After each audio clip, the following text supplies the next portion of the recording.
എല്ലാവർക്കും നമസ്കാരം. അപ്പോൾ നമ്മൾ ഇന്ന് ചർച്ച ചെയ്യാൻ പോകുന്നത് ഏഴാം ഭാവത്തിൽ ഗ്രഹങ്ങൾ ഇരുന്നാൽ ഓരോരോ ഗ്രഹങ്ങൾ ഇരിക്കുമ്പോൾ അതിന്റെ ഫലങ്ങൾ എന്തൊക്കെയായിരിക്കും, അത് എങ്ങനെ നമ്മുടെ ദാമ്പത്യ ഫലങ്ങൾ വരും എന്നുള്ളതും, നമ്മുടെ വിവാഹം കഴിക്കാൻ പോകുന്ന ആളുടെ ക്യാരക്ടറിസ്റ്റിക്സ് ഇല്ലെങ്കിൽ നമ്മുടെ ക്യാരക്ടറെ മനസ്സിലാക്കാവുന്നതും കൂടിയാണ് ഇത് അറിഞ്ഞു കഴിഞ്ഞാൽ. ചില ആൾക്കാരുടെ ജാതകത്തിൽ ഏഴിൽ ഗ്രഹങ്ങൾ ഉണ്ടാവില്ല. അപ്പോൾ അതെങ്ങനെ ഫലമെടുക്കാം? നമുക്ക് ദൃഷ്ടിയോ, ഈ പറയുന്ന ഗ്രഹങ്ങളുടെ ദൃഷ്ടി ഏഴിലേക്ക് വരികയോ, ലഗ്നത്തിലിരിക്കുന്ന ഏതെങ്കിലും ഗ്രഹത്തിന്റെ ദൃഷ്ടി ഉറപ്പായും ഏഴിലേക്ക് വരും. അത് വെച്ച് നമുക്ക് നോക്കാം. അതുപോലെ തന്നെ ഏഴാം ഭാവാധിപൻ ഇരിക്കുന്നത് ഏത് ഭാവത്തിലാണെന്ന് നോക്കിയിട്ട് നമുക്ക് അതിനെ വിലയിരുത്താവുന്നതാണ്. അതെങ്ങനെ നമുക്ക് കണക്ഷൻ വരുമെന്നും കൂടി അറിയാവുന്നതാണ്. അതിനെ പറ്റിയിട്ട് നമുക്ക് വേറൊരു വീഡിയോ ചെയ്യാം. ഇപ്പൊ നമുക്ക് ഏഴിലിരിക്കുന്ന ഗ്രഹങ്ങൾ തരുന്ന ഇൻഫ്ലുവൻസും അതുപോലെ തന്നെ ലഗ്നത്തിലിരിക്കുന്ന ഗ്രഹങ്ങളും ഈ ഇൻഫ്ലുവൻസ്, ഇതേ ക്യാരക്ടറിസ്റ്റിക്സ് നമ്മൾ വിവാഹം കഴിക്കാൻ പോകുന്ന ആളിലോ ഇല്ലെങ്കിൽ നമുക്കോ ഉണ്ടാവുന്നതായിരിക്കും, നമ്മുടെ ദാമ്പത്യ ജീവിതത്തിൽ കാണാൻ പറ്റുന്നതായിരിക്കും. അപ്പൊ നമുക്ക് ഓരോ ഗ്രഹങ്ങളെ വെച്ചിട്ട് നോക്കാം എന്തൊക്കെയായിരിക്കും. ആദ്യം സൂര്യൻ ഏഴിൽ നിന്ന് കഴിഞ്ഞാൽ, ഇല്ലെങ്കിൽ ലഗ്നത്തിൽ സൂര്യൻ നിൽക്കുന്നവരുടെ ജാതകത്തിലൊക്കെ നമുക്ക് വരാൻ പോകുന്ന ആള് കുറച്ചും കൂടി നമ്മൾ ആ ഗ്രഹത്തിന്റെ ക്യാരക്ടറിസ്റ്റിക്സ് തന്നെ എടുത്തു വെച്ച് നോക്കുകയാണെങ്കിൽ കുറച്ചും കൂടി ഒരു ലീഡർഷിപ്പ് ക്വാളിറ്റീസ്, അതായത് ഒരു രാജാവ് എങ്ങനെയാണോ, സൂര്യനൊക്കെ ബലമുള്ളവര് അങ്ങനെയായിരിക്കും അധികം പെരുമാറുക. ഒരു രാജാവ് എങ്ങനെയാണോ അവരുടെ പ്രജകളെ കാണുന്നത്, ആ രീതിയിലുള്ള ഒരു പെരുമാറ്റം, കുറച്ചും കൂടി ലീഡർഷിപ്പ് ഒക്കെ ആയിരിക്കും കൂടുതലും അവർക്ക്.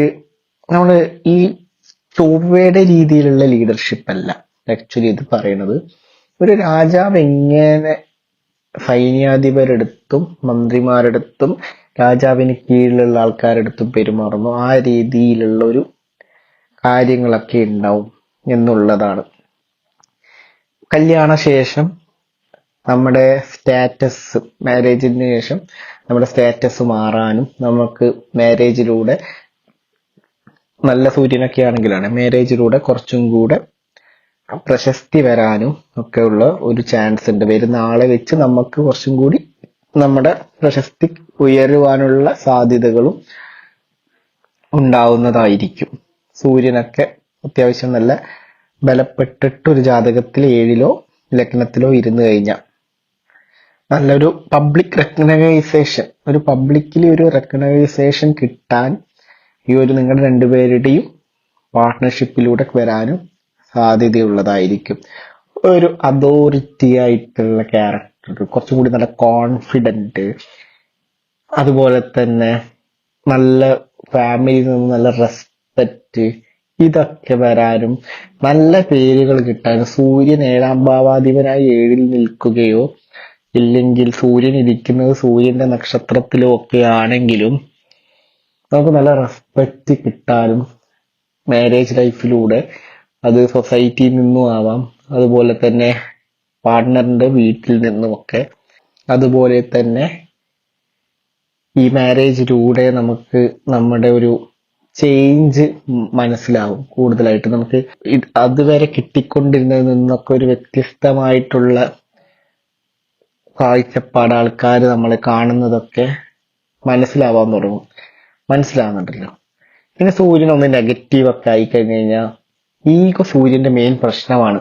എപ്പോഴും സൂര്യൻ അവരെ ഒരു വലിയ ആളായി കാണണം എന്നുള്ളൊരു തോട്ട്, പാർട്ട്നേഴ്സിന്റെ ഇടയിൽ ഞാനാണെല്ലാം എന്നുള്ളൊരു സാധനം, ഈഗോ റിലേറ്റഡ് ഇഷ്യൂസ്, ഇതൊക്കെ മാരേജിൽ വരാൻ സ്വാഭാവികമായി ഉണ്ടാവും. അതുപോലെ തന്നെ ഡോമിനന്റ് ചെയ്യുക, ഞാൻ പറയുന്നത് നീ കേൾക്കണം, ഞാൻ പറയുന്ന പോലെ തന്നെ ഇപ്പൊ ഇങ്ങനെ ഇരുന്നിട്ട് ഓരോന്നും നമ്മൾ ആജ്ഞാപിക്കും പാർട്ട്ണറിന്റെ അടുത്ത്, അത് ചെയ് ഇത് ചെയ്, ഇതൊക്കെ ചെയ്യണം, ചെയ്തിട്ടില്ലെങ്കിൽ അവർക്കൊരു വിലയില്ലാതെയാവുക.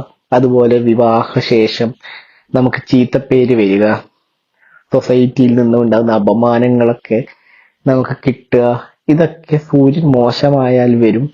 അതുപോലെ തന്നെ അവരുടെ ലൈഫിൽ എല്ലാതും ഒരു രാജകീയമായ രീതിയിൽ മാത്രം മുന്നോട്ട് പോവുക, അതായത് അങ്ങനെ ഞാൻ ഉദ്ദേശിക്കുന്നത് എന്താന്ന് വെച്ച് കഴിഞ്ഞാൽ അവരുടെ പെരുമാറ്റം എങ്ങനെയായിരിക്കും പാർട്ണറിന്റെ. എല്ലാം എന്റെ പാർട്ണർ എനിക്ക് ചെയ്തു തരണം, അല്ലെങ്കിൽ ഞാൻ പറയുന്നതാണ് അവർ കേൾക്കേണ്ടത്, വേറെ ഒന്നും ചെയ്യാൻ പാടില്ല, എന്റെ അനുവാദമില്ലാതെ ഒന്നും ചെയ്യരുത്, കൂടുതലായി അടിച്ചമർത്തപ്പെടുക, ഇതൊക്കെ വരാവുന്നതാണ്. പ്രത്യേകിച്ച് മെയിൻ ആയിട്ട് രണ്ടുപേര് തമ്മിലുള്ള ഈഗോ ഇഷ്യൂസ് വന്ന് ഒരുപാട് ബ്രേക്കപ്പുകൾ റിലേഷൻഷിപ്പിൽ ഞാൻ കണ്ടിട്ടുണ്ട്. അതുപോലെ തന്നെ സൂര്യൻ രണ്ടാം ഭാവാധിപനായിട്ട് ഏഴിൽ വന്നു കഴിഞ്ഞാൽ അതൊക്കെ പൈസപരമായിട്ട്, അതായത് കല്യാണത്തിന് ശേഷം സാമ്പത്തികമായിട്ടുള്ള ഈഗോ ഇഷ്യൂസും അവരതിന്റെ പ്രൗഢി കാണിച്ചിട്ടുള്ള പ്രശ്നങ്ങളും അതിനു വേണ്ടിയുള്ള വഴക്കുകളും ഒക്കെ ഒരുപാട് കണ്ടിട്ടുണ്ട് ജാതകങ്ങളിൽ. അപ്പൊ അതൊക്കെ ഒന്ന് ശ്രദ്ധിക്കുക. ഇതൊക്കെയാണ് സൂര്യനെ പറ്റിയിട്ട് പൊതുവായിട്ട് സൂര്യൻ ഏഴിൽ നിന്ന് കഴിഞ്ഞാലുള്ള നല്ലതും മോശവുമായ വശങ്ങളും. ഇനി ചന്ദ്രൻ ഏഴിൽ വന്നാൽ എന്തായിരിക്കും? ലഗ്നത്തിലോ അതോ ഏഴിലോ ചന്ദ്രൻ നിൽക്കുന്നവര്, നല്ല രീതിയിൽ ചന്ദ്രൻ നിൽക്കുന്നവര്, വേളത്തിന്റെ ദൃഷ്ടിയിലോ വേളത്തിന്റെ നക്ഷത്രത്തിലോ ഒക്കെ ചന്ദ്രൻ ഏഴിൽ വന്നു നിന്നാൽ എന്തായിരിക്കും? ഏഴാം ഭാവാധിപനായി ഏഴിൽ ചന്ദ്രൻ വരിക, ഇങ്ങനെയൊക്കെ വന്നു കഴിഞ്ഞാൽ എന്തായിരിക്കും ഫലം എന്നും കൂടി നമുക്ക് നോക്കാം. പൊതുവെ ചന്ദ്രൻ എന്ന് പറയുന്നത് ഇമോഷണലി കുറച്ചും കൂടി ഈ റിലേഷൻഷിപ്പിലൊക്കെ ഇമോഷണലി ബോണ്ട് ചെയ്യുന്ന ഒരു പാർട്ട്ണർഷിപ്പ് ആയിരിക്കും അവരാഗ്രഹിക്കുക. നമ്മൾ വരാൻ പോകുന്നവർ അല്ലെങ്കിൽ നമ്മൾ കൂടുതലായിട്ട് ആഗ്രഹിക്കുന്നത് കുറച്ചും കൂടി എല്ലാ കാര്യം ഇമോഷണലി എടുക്കാനും അവരുടെ ആ കെയറിങ് നേച്ചറും കൂടുതലായിട്ടും എന്നെ ഇങ്ങനത്തെ കാര്യങ്ങളിൽ കെയർ ചെയ്യണം, ഇത് ചെയ്യണം, അങ്ങനെയൊക്കെ ഭയങ്കര എന്താ പറയുക, എപ്പോഴും ഒരു ചന്ദ്രനെ നമ്മൾ സൂചിപ്പിക്കുന്ന ഒരു അമ്മയായിട്ടാണല്ലോ. അപ്പോ ഒരു അമ്മ ഒരു കുട്ടീനെ കെയർ ചെയ്യുന്ന രീതിയിലുള്ള കെയറിങ്ങുകൾ, ഇതൊക്കെ ഒരുപാട് എക്സ്പെക്ട് ചെയ്യും അവര്. പ്രത്യേകിച്ച് ഒരു അമ്മയൊക്കെ ആയിട്ട് നല്ല, ചന്ദ്രനൊക്കെ ബലമുള്ള ജാതകത്തിലാണെങ്കിൽ അമ്മയൊക്കെ ആയിട്ട് നല്ല റിലേഷൻ ആയിരിക്കും അവര്. അപ്പോൾ അവര് കല്യാണം കഴിച്ചു പോയാലും ഒരു അമ്മ എങ്ങനെയാണോ അവരെ ഇത്ര കാലം നോക്കിയത്, കെയർ ചെയ്തത്, ആ രീതിയിലുള്ള എക്സ്പെക്ടേഷൻ ഒക്കെ വരാവുന്നതായിരിക്കും. എല്ലാ കാര്യവും വളരെ ഇമോഷണൽ ആയിട്ട് പെട്ടെന്ന് ഉള്ളിലേക്ക് എടുത്ത് മെന്റലി വീക്ക് ആവുന്നതൊക്കെ ചന്ദ്രൻ ഏഴിൽ വന്ന് ആ റിലേഷൻഷിപ്പിൽ കണ്ടിട്ടുണ്ട്.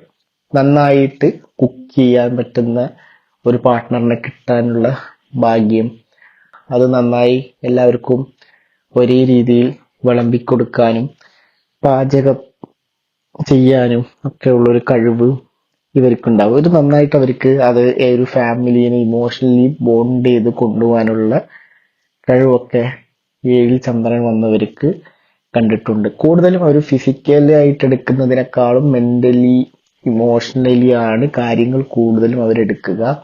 അവരൊരുപാട് അങ്ങനത്തെ കാര്യങ്ങൾ എക്സ്പെക്ട് ചെയ്യുന്നതായിരിക്കും. ഒരു നെഗറ്റീവ് എന്ന് പറഞ്ഞാൽ ചന്ദ്രൻ നീചനാവുന്ന ജാതകങ്ങളിൽ, അതുപോലെ ചന്ദ്രൻ കേതു ബന്ധം വരുന്നതും രാഹു ബന്ധം വന്നാലും, അതുപോലെ തന്നെ ശനിയുടെ കൂടെ ചന്ദ്രൻ വന്നാലും അതൊരു വേറൊരു ഫലമാണ്. നമുക്ക് പ്രത്യേകിച്ച് ഒരു വീഡിയോ ചെയ്യാം.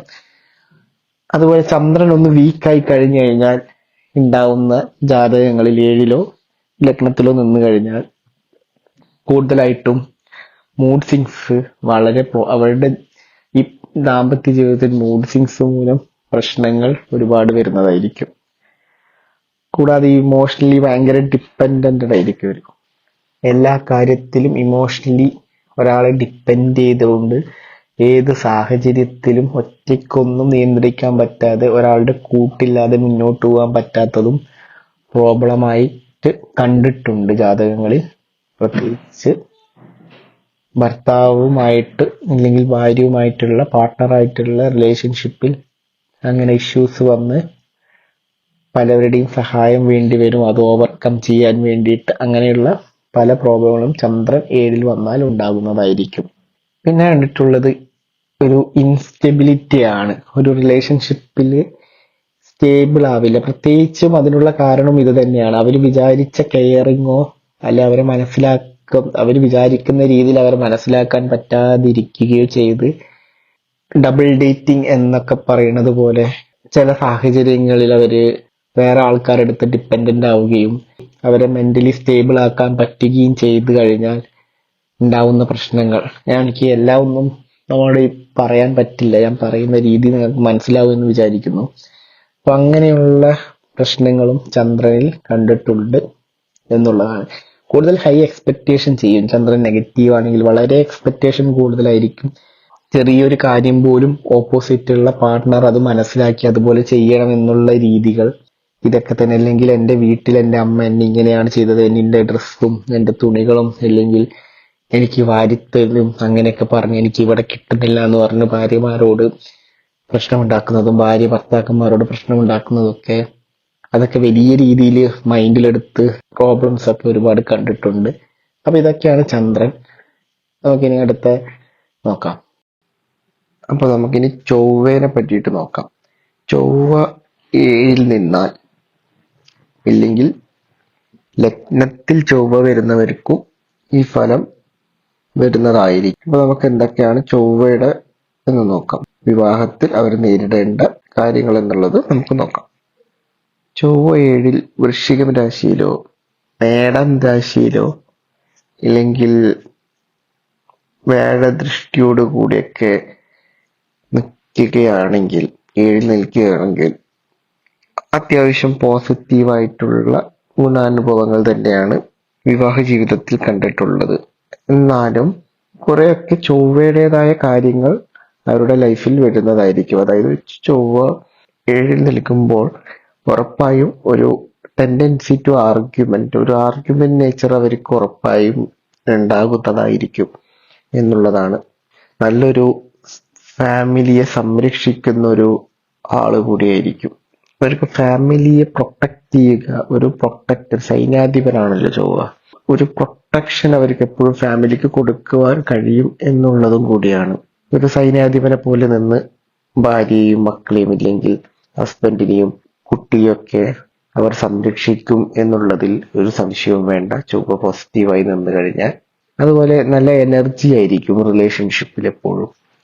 ഒരിക്കലും ബോറടിക്കാതെ ഒരു ഭയങ്കര എനർജി, എപ്പോഴും അവരുടെ പാർട്ട്ണർക്ക് വേണ്ടിയിട്ട് എന്ത് ചെയ്യാനുമുള്ള ഒരു എനർജിയും അവരുടെ ലൈഫിൽ ഉണ്ടാകും എന്നുള്ളതാണ്. അത് മുഴുവനായിട്ട് നമുക്കൊരു 50 വയസ്സ് കഴിഞ്ഞാലും ഇല്ലെങ്കിൽ ഒരു 60 വയസ്സായാലും ആ ഒരു എനർജി, ഒരു സ്പിരിറ്റ് അവരുടെ ഫാമിലിക്ക് വേണ്ടിയിട്ടുള്ളത് അത് കൊണ്ടുപോകും എന്നുള്ളതും ഉറപ്പാണ്, ഞാൻ കണ്ടിട്ടുണ്ട്.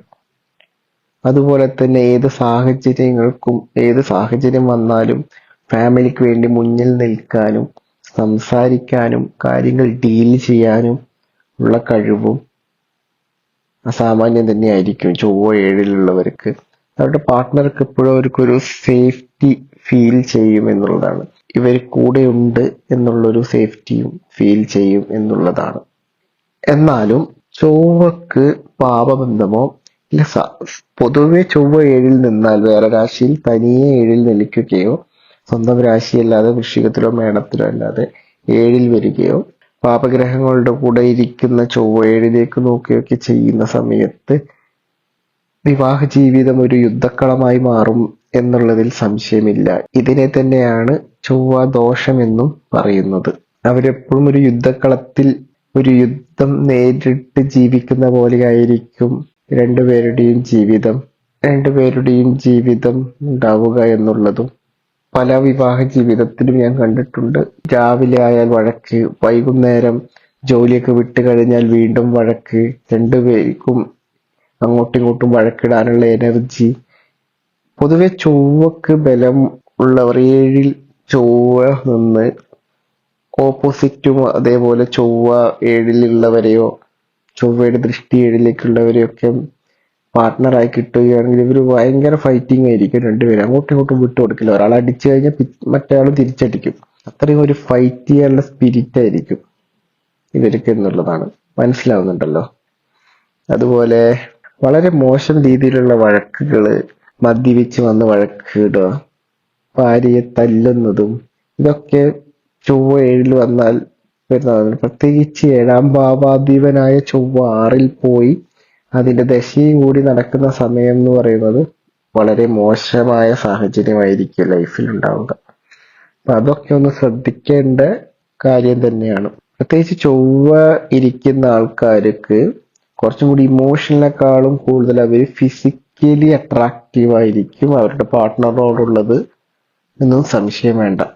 കുറച്ചും കൂടി അവർ ഫിസിക്കലി അട്രാക്റ്റഡ് ആയിരിക്കും, ഇമോഷണലി സെക്യൂർ ആയിരിക്കും, എല്ലാം ഉണ്ടെങ്കിലും ചൊവ്വ ഏഴിലുള്ളവർക്ക് ഒരു ഫിസിക്കലി കുറച്ച് സ്ട്രോങ് ആയ ഒരാൾ തന്നെ വേണം. പക്ഷെ ഒരിക്കലും അത് നല്ല കാര്യമല്ല. ചില ആൾക്കാരൊക്കെ പറയുന്ന കേൾക്കാം, ഏഴിൽ ചൊവ്വയുള്ളവർക്ക് ചൊവ്വ ദോഷമുള്ള വേറൊരാളെ കല്യാണം കഴിച്ചു കഴിഞ്ഞാൽ ആ ദോഷം അങ്ങോട്ട് മാറുന്നൊക്കെ. പക്ഷെ എന്റെ നിരീക്ഷണത്തിൽ ഞാനത് കണ്ടിട്ടില്ല. രണ്ടുപേർക്കും ഒരേപോലെയാണെങ്കിൽ അത് വലിയൊരു യുദ്ധമായി മാറുക തന്നെ ചെയ്യും, വലിയൊരു ദോഷമായി മാറും, അത് വലിയ പ്രശ്നങ്ങളിലേക്ക് പോകും, വൈരാഗ്യം ഇതൊക്കെ വരും. ചൊവ്വയൊക്കെ വളരെ മോശമായിട്ട് ഏഴിൽ നിന്ന് ചൊവ്വ കേതുവിന്റെ കൂടെയോ കേതുവിന്റെ നക്ഷത്രത്തിലൊക്കെ നിന്ന് കഴിഞ്ഞാൽ കുറച്ച് ബുദ്ധിമുട്ടാണത്. ജീവിതം പോവുക. ഏഴാം ഭാവാധിപൻ 6, 8, 12 കൂടിയാണെങ്കിൽ പിന്നെ പറയണ്ട. മുന്നോട്ട് പോവുക എന്നുള്ളത് വളരെ ബുദ്ധിമുട്ടായിരിക്കും എന്നുള്ളതാണ്. പരിഹാരം ചെയ്യേണ്ട പരിഹാരത്തിലൂടെ കൂടി മാത്രമല്ല, നമ്മൾ സ്വയം മനസ്സിലാക്കി നമ്മുടെ ദേഷ്യവും എടുത്തുചാട്ടമൊക്കെ കൺട്രോൾ ചെയ്യേണ്ടതാണ്. അപ്പൊ ഇതൊക്കെയാണ് പൊതുവെ ഏഴിൽ ചൊവ്വ വന്നാലുള്ള പൊതുവായിട്ടുള്ള ഫലങ്ങൾ. നിങ്ങൾ ഇതിൽ നിന്ന് തന്നെ മനസ്സിലാക്കിയെടുക്കുക. പറയാനാണെങ്കിൽ ഒരുപാട് പറയാനുണ്ടാവും നമുക്ക്, ഒരുപാട് കാര്യങ്ങൾ ഇതിൽ നിന്ന് തന്നെ നിങ്ങൾക്ക് പലരുടെയും ജീവിത സാഹചര്യം വെച്ച് മനസ്സിലാക്കിയെടുക്കാവുന്നതാണ്.